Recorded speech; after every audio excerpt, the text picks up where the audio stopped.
Chapter 15. Bean's secret cider cellar.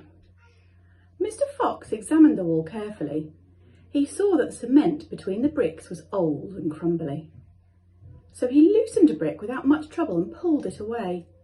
Suddenly, out from the hole where the brick had been, there popped a small, sharp face with whiskers. "Go away," it snapped. "You can't come in here, it's private." "Good Lord," said Badger. "It's what?" "You saucy beast," said Mr. Fox. "I should have guessed we'd find you down here somewhere." "Go away," shrieked the rat. "Go on, beat it. This is my private pitch." "Shut up," said Mr. Fox. "I will not shut up," shrieked Rat. "This is my place. I got here first." Mr. Fox gave a brilliant smile, flashing his white teeth. "My dear Rat," he said softly, "I am a hungry fellow, and if you don't hop it quickly, I shall eat you up in one gulp." That did it. Rat popped back fast out of sight. Mr. Fox laughed and began pulling more bricks out of the wall. When he had made a biggish hole, he crept through. Badger and the smallest fox followed him. They found themselves in a vast, damp, gloomy cellar. "This is it," cried Mr. Fox. "This is what?" said Badger. "The place is empty." "Where are the turkeys?" asked the smallest fox, staring into the gloom. "I thought Bean was a turkey man." "He is a turkey man," said Mr. Fox. "But we're not after turkeys now. We got plenty of food." "Then what do we need, Dad?" "Take a good look around," said Mr. Fox. "Don't you see anything that interests you?" Badger and the smallest fox peered into half the darkness. As their eyes became accustomed to the gloom, they began to see what looked like a whole lot of big glass jars standing upon shelves around the walls. They went closer. They were jars. There were hundreds of them, and upon each one was written the word cider. The smallest fox leapt in the air. "Oh, Dad!" he cried out. "Look what we found, it's cider!" "Exactly," said Mr. Fox. "Tremendous!" shouted Badger. "Bean's secret cider cellar," said Mr. Fox. "But go carefully, my dears.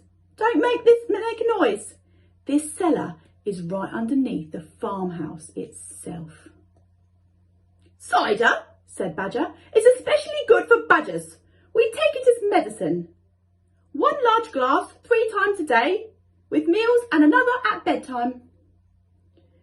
"It will make the feast into a banquet," said Mr. Fox. While they were talking, the smallest fox had sneaked a jar off the shelf and had taken a gulp. "Wow!" he gasped. "Wow-wee!" You must understand that this was not the ordinary weak, fizzy cider one buys in a store. It was the real stuff, a home-brewed, fiery liquid that burned in your throat and boiled in your stomach. "Ah!" gasped the smallest fox. "This is some cider!" "That's quite enough of that," said Mr. Fox, grabbing the jar and putting it to his own lips. He took a tremendous gulp. "It's miraculous," he said, fighting for breath. It's fabulous. It's beautiful." "It's my turn," said Badger, taking the jar and tilting his head well back. The cider gurgled and bubbled down his throat. It's like melted gold," he gasped. "Oh, Foxy, it's like drinking sunbeams and rainbows." "You're poaching," shrieked Rat. "Put that down at once. There'll be none left for me." Rat was perched upon the highest shelf in the cellar, peering out from behind a huge jar. There was a small rubber tube inserted in the neck of the jar, and Rat was using the tube to suck out the cider. "You're drunk," said Mr. Fox. "Mind your own business," shrieked Rat. "And if you great clumsy brutes come messing about here again, we'll all be caught. Get out and leave me to sip my cider in peace." At that moment, they heard a woman's voice calling out in the house above them.